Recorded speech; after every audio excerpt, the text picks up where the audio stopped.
G'day, I'm Dan Hatchman from Hatcher Shapes, and today I'm starting a new series where I go through my process for designing a surfboard. And today we're going to do a fish surfboard because that's the kind of board I don't really ride that much, and one I haven't made before. So here we go. Fishy fish.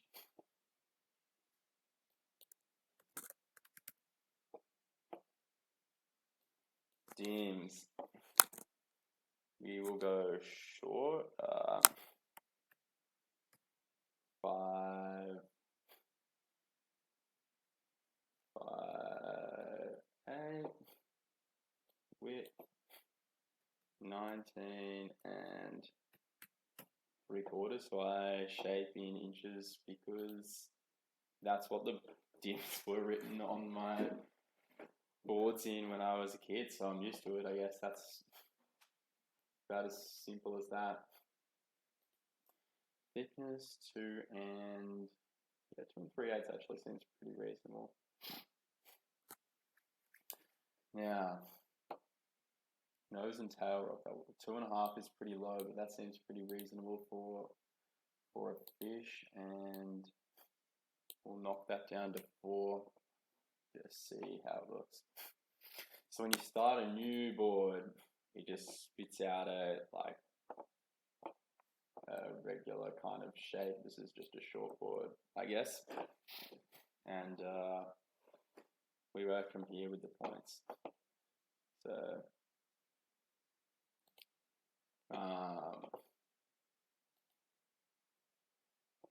it's a kind of retro looking fish idea that I'm going for. I'm not copying this board, though there is a way you can do that where you can pull an outline from a new image, but that's not what I'm going to do. But this is the kind of thing I'm going for. So first we will let's first work on the thickness of the board. Now I think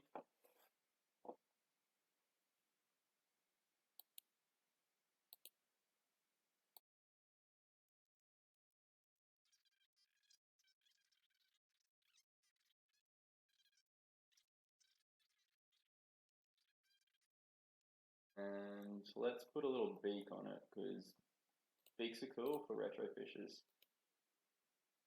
So we go control point, add new point.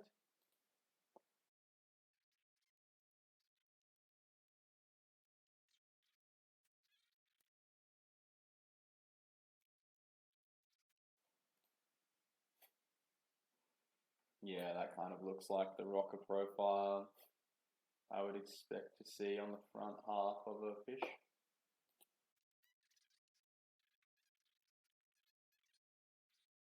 Start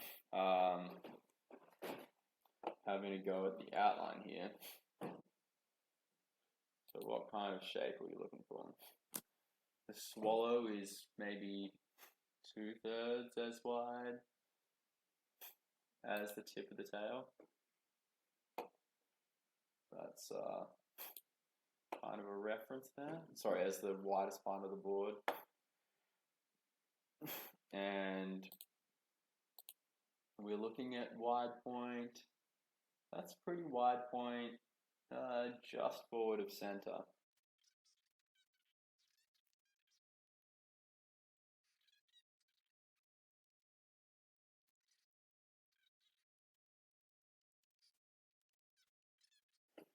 Is that tail wide enough? I can't actually do the swallow itself because you just need a more expensive version of the program, and in the end of the day, the machine doesn't cut a swallow because it has a circular blade anyway. So I just have like hand-drawn swallow templates that I use.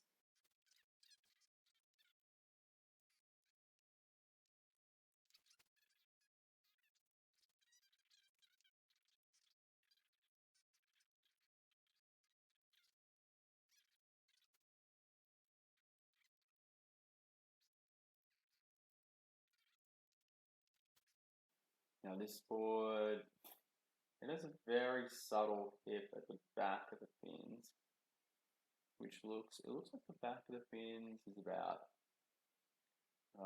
6 inches up, so it's a bit further back, sort of there.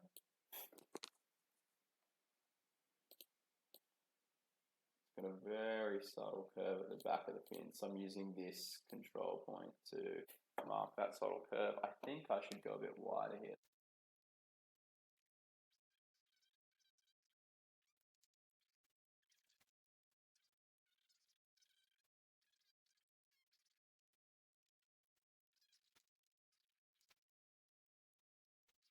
So I'm already seeing the nose is a bit wider. Maybe I need to go a little wider at the nose. And how's the outline in the tail compare? Pretty similar, though maybe it starts coming in a little earlier.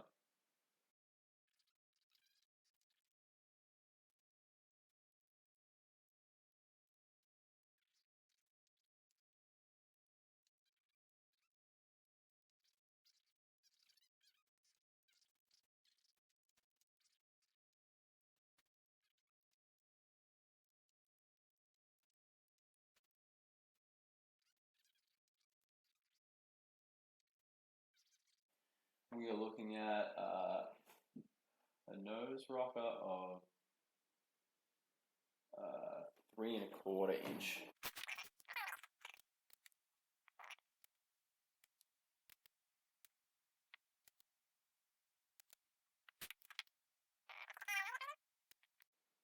Okay, I've accidentally flattened this bit here. You can see it from the side.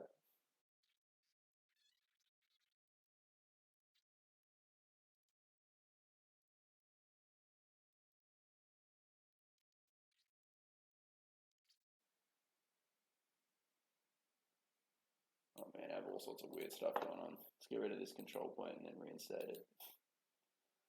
If you have too many points, you can have this issue where it just looks like it has waves in it. So I will get rid of this control point. You know, actually that looks much nicer now I don't have that. Who would have guessed?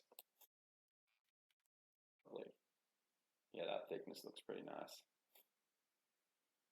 Alright, general thickness stuff. Pretty happy. How's the overall rocker profile? Pretty good. I'll get with the specifics of the tail after. So you have to do the cross sections. These things. Sort of have to deal with the first, and then go back to the rocker profile, because the rocker profile sets down the middle. But if you say have some concave in it, so it's got this arch shape to it, then it will change the profile of the, you know, the rocker on the rail.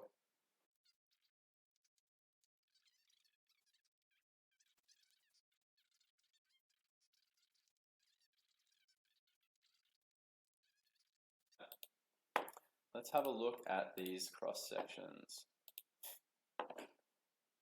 So this at the moment is doing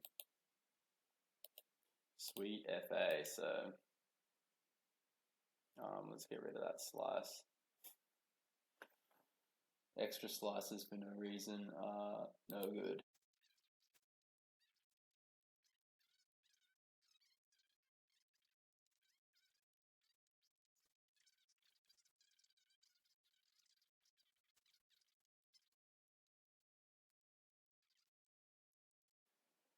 Someone who said he wasn't going to copy the outline has taken a lot of reference off this board.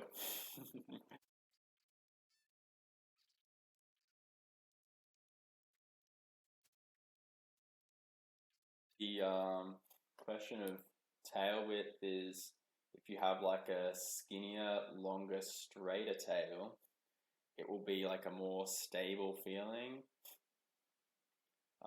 in the wave face, but it will have less ability to pivot. Like the more curve there is here, the more outline you will have to turn around off or pivot off of. But you have, we're looking at probably keel fins here, so twin fins, they're very pivoty in themselves. So while the outline may not be super pivoty, the fin kind of allows you to slide around a bit.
Ryan Birch. Is Ryan Birch? For sure. He has a theory that fishes are like a really good step-up board.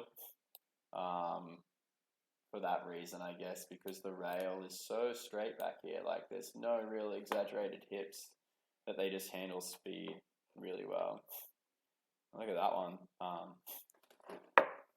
Yeah, wow. This is really straight through here, and then like just a little curve on the tail, which is cool, but not going exactly for that. Hey, that's a cool one. This is more retro, so this kind of outline we're looking at here, where it's wide here and then really straight, and then with this little kick right on the tail. I guess this is like the more step-up friendly version. One has the what do you call these? It's not like concave deck, but I guess not step rail. Man, what are these things called? Like, I don't even remember. There's that thing where the deck is like more flat and then it comes down on the rails. Very old school kind of thing. And this old like long straight tail was kind of like an old single fin thing that went through the twin fin revolution. But these boards would be really stable at speed. But I probably wouldn't like to ride them in small surf or in big surf either. I mean, I guess we really get to the crux of why I don't ride fishes that much.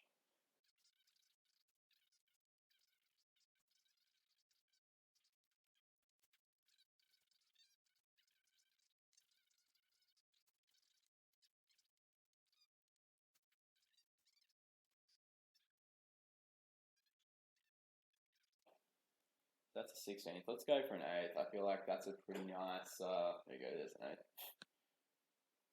Gentle,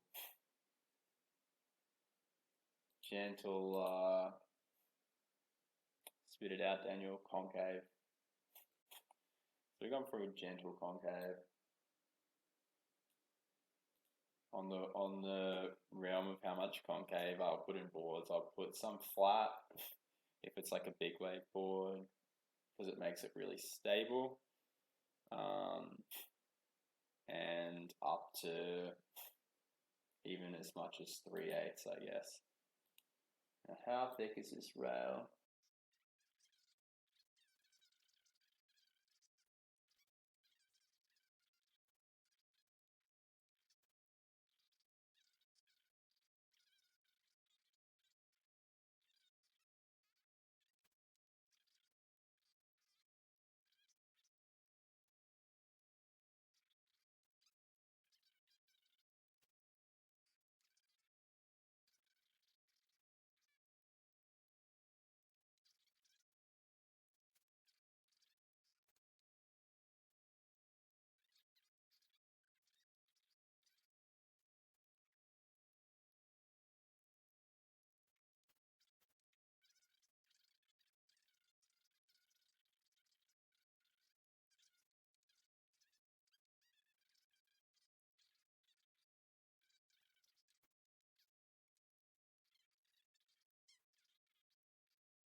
hard edge. I mean, like old school ones, this edge is never really hard. I don't know why. Maybe they just didn't know about tape when they were making the boards, or the tape was really bad. So when you glass a board,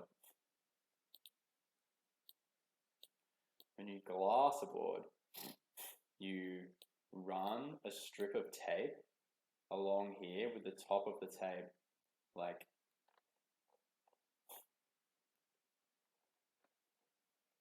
the top of the tape is like a millimeter or so above here, right?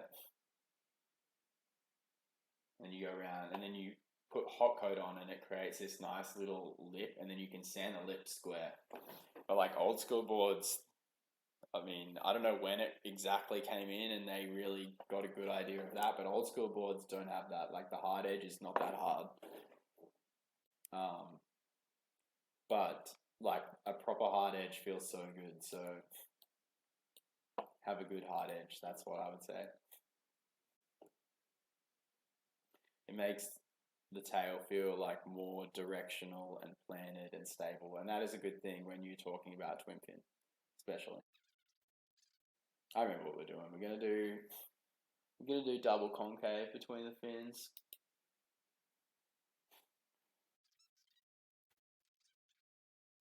So I'm gonna bring the hard edge up almost so close to the fins. Yeah, okay, here we go. We're gonna go for double concave. Okay, so it's like a 16th or something. What's that? 3/64. So that's 1.5 30 seconds, which is 1.5 30 seconds. That's almost an eighth. Okay, so it's almost an eighth. But the idea of double concave is you keep the thickness in the middle, it keeps the volume in, but you get the angle to the rail, which locks you in and like makes more lift out of the tail. So the whole idea with concave, right, is that if this was sitting in a wave, like you can imagine a wave face coming.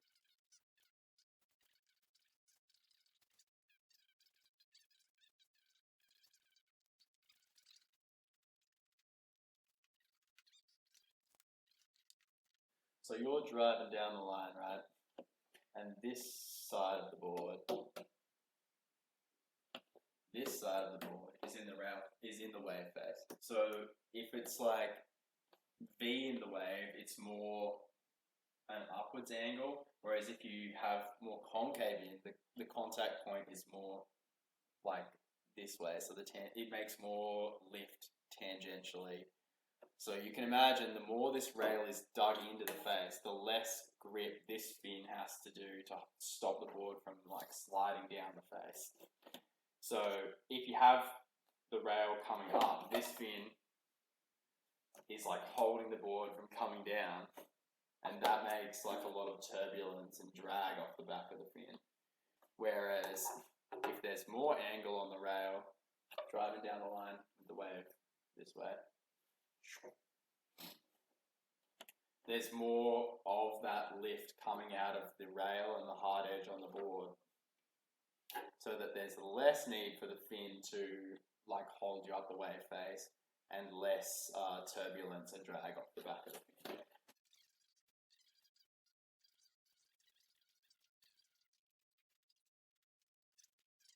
So in that double concave here, you can see the edge of the thing.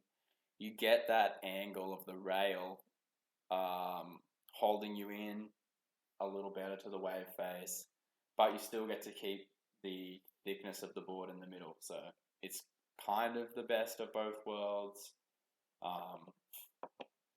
Is it really? I mean, CT performance shortboards usually don't have double concave in them. They usually just have a big single concave. So, it's a preference thing. Depends on the board. This kind of board, I think volume is really important because of the way you ride it. You just want it to go fast, and work in slopey waves and that kind of stuff. So I think having the thickness is really important.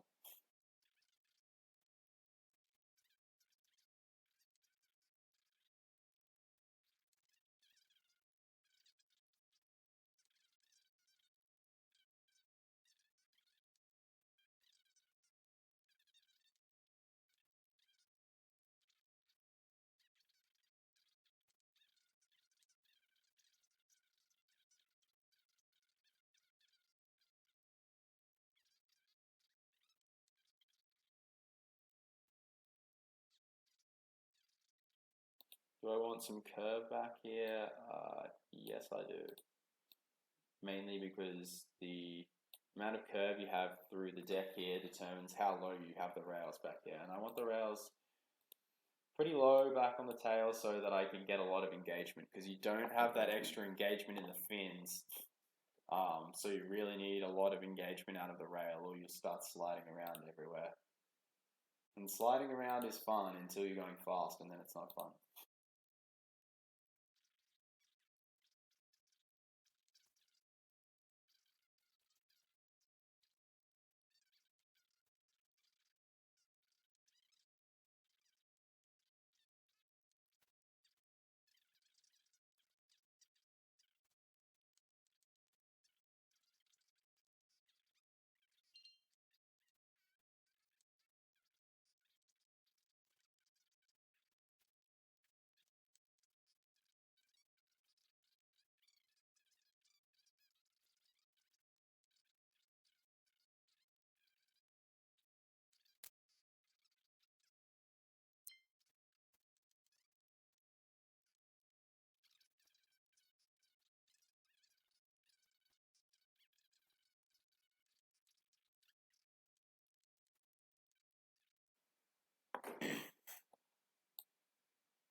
Yeah, let's get all the views of this, There's the kind of view down the rail. You can see the hard edge. There's a double concave through the fins.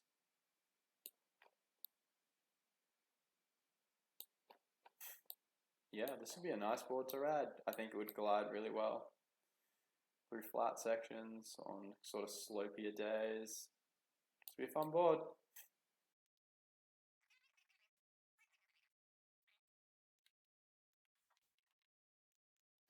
Anyways, guys, thanks for watching me shape my first board in the series. You can find me on Instagram at HatchOffShapes, or on Facebook. You just search HatchOffShapes. I can't remember what my actual handle is, but it's something like that. What else? My website's hatchoffshapes.com, which has some of my models there. And of course, I'm always happy to make a new model for anyone. And if you want to request a model that I make for an episode of this, DM me on Instagram, or put it in the comments section on the YouTube video, or wherever. I'll probably find it. Yeah, I do have a plan to make a how-to on floaters and to continue that series, but I'm also busy with real work, so we'll see how it goes. Oh yeah, a little update. I was surfing at Main Beach on Stratty the other day, and it was just like small, light offshore conditions, like 1-footers, and I was riding my Spring Fling model, which you saw it over there. It's like a Groveler twin fin thing that is like kind of performance-y, but not a lot of rocker. It's really just sort of like the aim is to make as much, make a really big planing area kind of controllable.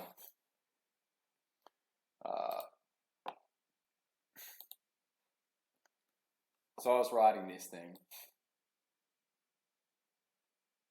in this DIMS, and I managed to pull off 3 grab rail reverses frontside. You can see it goes really pretty thin, and that's like a control kind of feature.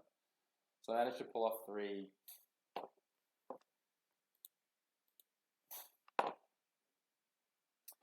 This is almost pretty similar to the board we made, but it has a really nice middle hip here, and it comes in a lot tighter at the tail, so it's a lot less parallel in the outlines. Really big wide flat area with concave through here. And I ride it as a twin fin, so I have keel fins kind of coming back from here. This might actually be inboard a little bit more. Anyways, I pulled off 3 frontside reverses, which is unbelievable because I've only ever done like 2 kind of sketchy ones before that, and I did 3 really good ones in this session. So hopefully sometime soon I'll get a clip of one, which would be pretty cool, and maybe then I'll transfer that skill into doing airs. That'd be great. Thanks for watching. Like and subscribe to the YouTube if you're on there. If you're not, you can search up Hatch or Shapes. And that's all. Over and out.